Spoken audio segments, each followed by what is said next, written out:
Friends, on behalf of Jones-Parkview Team, I welcome you to our 23rd annual Morning Star Christmas service for the bereaved. I welcome you with open arms and open heart into the safety, the serenity, and the solidarity of this sacred virtual gathering. And I pray that in this sacred time and space that we share, that you feel embraced by love through the candlelight, through the readings, through the reflections, the memories, through our team, and through your forever connection with your beloved. Please know that you are not alone, but you are encircled by love. 2020 is a year like no other. A year where we've had to make adjustments in very quick succession to navigate this pandemic in the safest way possible. To adjust to this reality, our 23rd annual ceremony has gone virtual. And I'm honored to say that this ceremony is a love-wrapped gift from the Jones-Parkview Team to you. It is our goal in the midst of the season of Christmas to offer you a pause, to embrace this moment and the feelings of loss that are triggered by seasonal reminders, and to point to signs of hope and healing as inspiration for your journey through Advent to Christmas. This event is titled Morning Star because the morning star in the sky is the star that shines right before sunrise, symbolizing the hope of a new dawn. And it's our prayer that this ceremony raises the light of hope for all who mourn.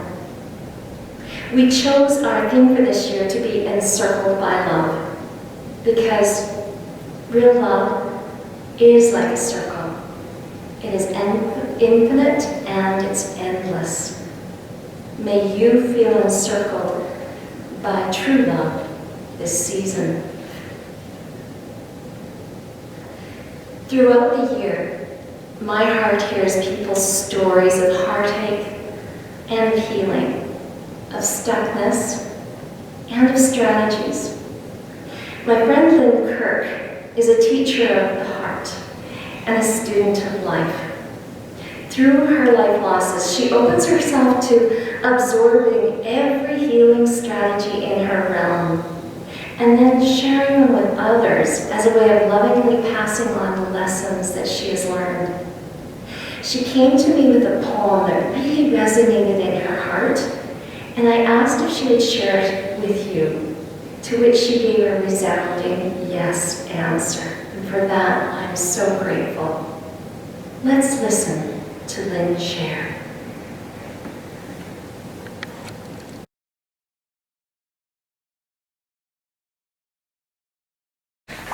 In March 2016, my cousin's husband passed after a long battle with cancer. Doreen and Darrell had been married for over 40 years. Their family consists of 5 children, their partners, and many beautiful grandchildren. At Christmas time, the year she lost Darrell, Doreen wrote a poem entitled Alone. We are grateful that she is letting me share her feelings and message with you today. Alone.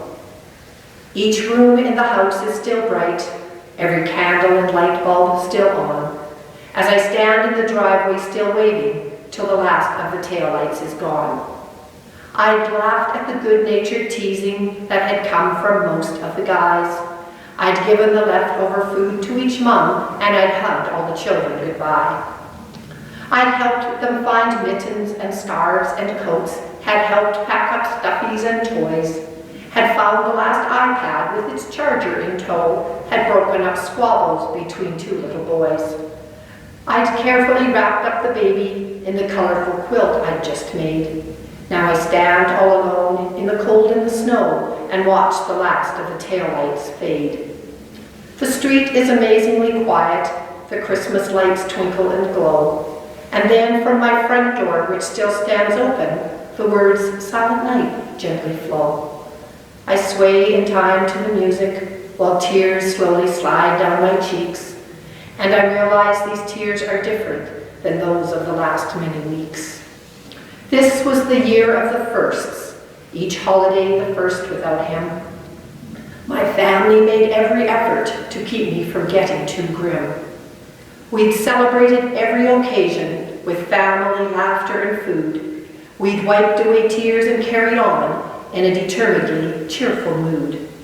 But the time always came to return home alone, chased by tears I had stored up all day. The house would be dark and empty and sad till I desperately tried a new way. Knowing I'll not return till it's late when I leave my house during the day, I turn on a lamp and a light in the hall and let the television play. Now the family sometimes meets here till the house overflows at the seams. The cooking is done in my tiny kitchen by the women working in teams. As I stand in the driveway alone, in the distance there's one tail light only. I realize what is the difference. The tears that I shed are not lonely. I sway now in time to the music while tears slowly slide down my cheeks, and I bask in the peace, the wonderful peace that I haven't felt in weeks. Bless you.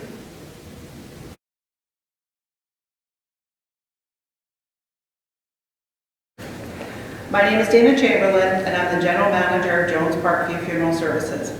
And on behalf of our team, I want to offer you our heartfelt wishes for this Christmas season, that it be filled with meaningful memories, peaceful pauses, and much love. We're sorry for your loss, and so sorry that we're unable to meet face-to-face with you in our chapel due to COVID. And yet, we're so grateful to have the technology to meet you where you're at. We hope the ceremony offers you healing and hope for your hurting heart. As an act of honor, we light tea lights in memory of every person brought into our care this year. We also light one central circle of light to honor all whom you remember this Christmas. And now, with the help of Funeral Director Kelly Scott, we light the ceremonial candles. Today, we light these ceremonial candles for your grief, for your courage, for your memories, and for your love. This first candle represents your grief.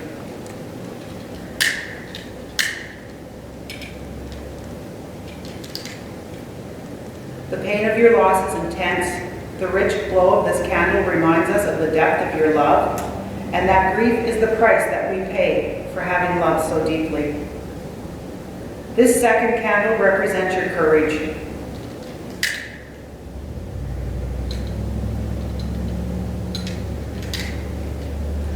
The courage to confront your sorrow, the courage to comfort each other, and the courage to adjust to this reality.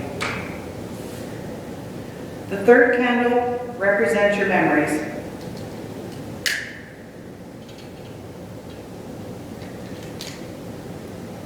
The times you laughed, the times you cried, the milestones you attained, the moments you shared that are forever etched in your hearts. This fourth candle represents your love.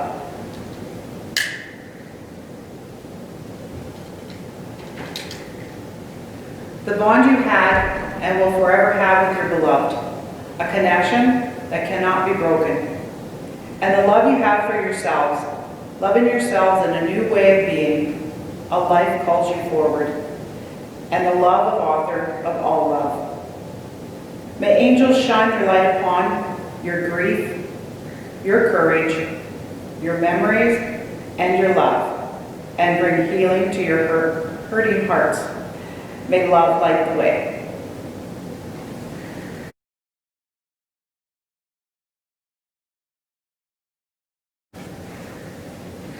The experience of grief is as personal as each and every individual, and as unique as a one-of-a-kind snowflake. Quite simply, no two people grieve or mourn alike.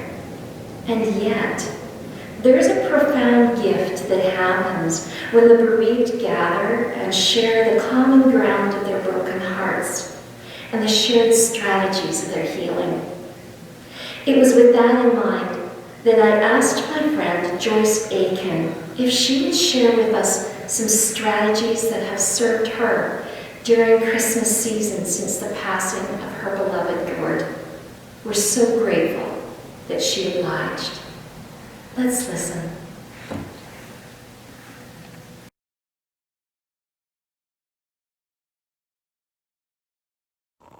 Hi there, Joyce Aitken coming to you from Saskatoon. So, strategies that serve the grieving heart during this season, which is supposed to be the season of joy. And it's a difficult time for most of us, and I certainly confess that I don't find the season easy to navigate at all. But it does get a little bit easier each year. But for me, there's two very significant things. And one is that I have to find something that can bring me some sort of a sense of peace during this time. And that is by focusing on someone else's pain, entering into someone else's darkness. So I usually try to find an activity or something that I can focus on during this time that can hopefully be helpful to others.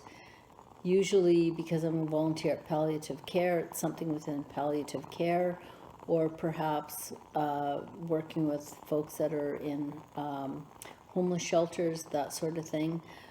This year is going to be more of a challenge to find something that I'm going to be able to do that will perhaps lighten the load of someone else who is experiencing sorrow. And by entering into other people's sorrow, I find that is helpful for me in managing my own sorrow. So that's a big part of the season for me. The second thing is, as you can see, I have a candle here, and we've adopted in our family activity of having a special memorial candle at Christmas to remember my husband by. And I really like the activity of shopping for that special candle, and then we burn it all during Advent up to Christmas.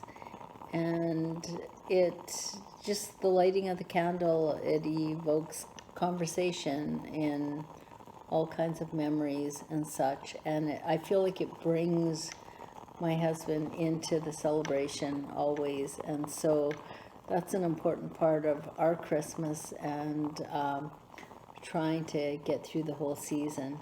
So my wish for you is that you're able to find peace, that you're able to find some joy in the season as we move forward into a new challenging year.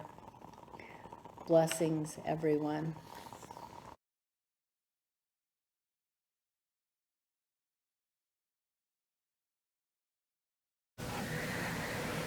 Tonight, as we gaze into the symbolic light, I invite you to open yourself to the beautiful light of your beloved, the light they brought to this world through who they were, what they did, and who you are as a result of witnessing their light and their love. The light of each candle represents the light of an individual soul, a beautiful soul, who gave this light their very best, who shone their light to the best of their ability, a soul whose light still shines. Like this beautiful quote attests, when the light returns to its source, it takes nothing of what it has illuminated. It takes nothing that it illuminated. In other words, their light resonates through all that they knew and loved and influenced.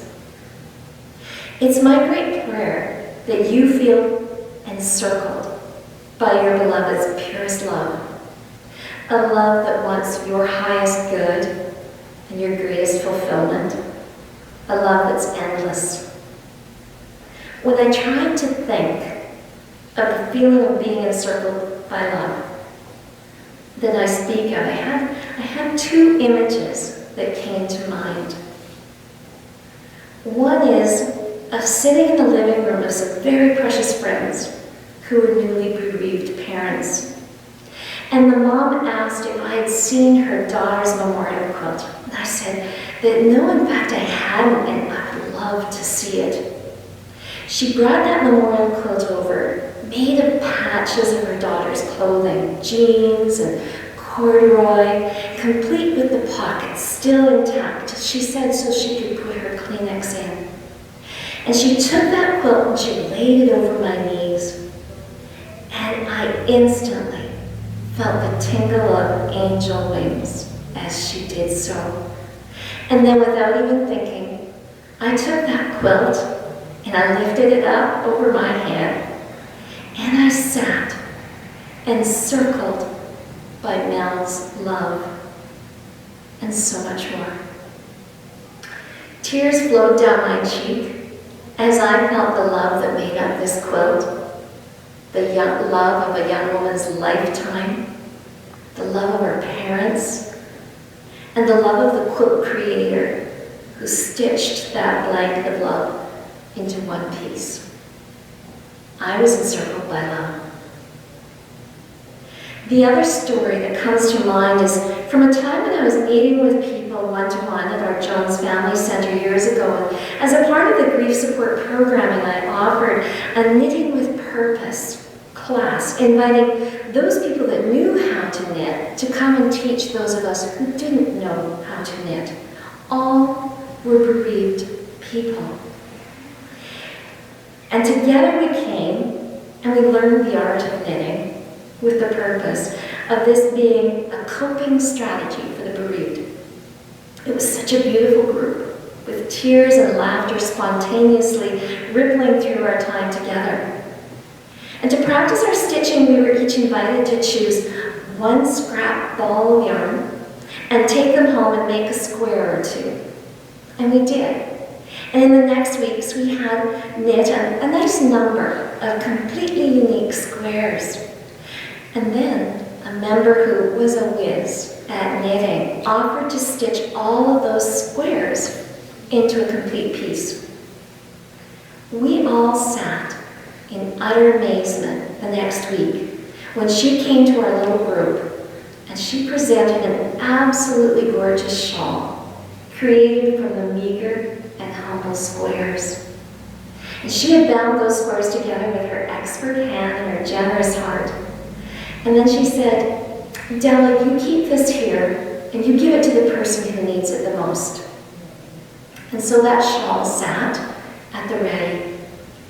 And on a day months later, while meeting with a woman whose loneliness was palpable, I knew the recipient of that beautiful shawl had arrived. And I excused myself to receive that work of art, and then I brought it to her.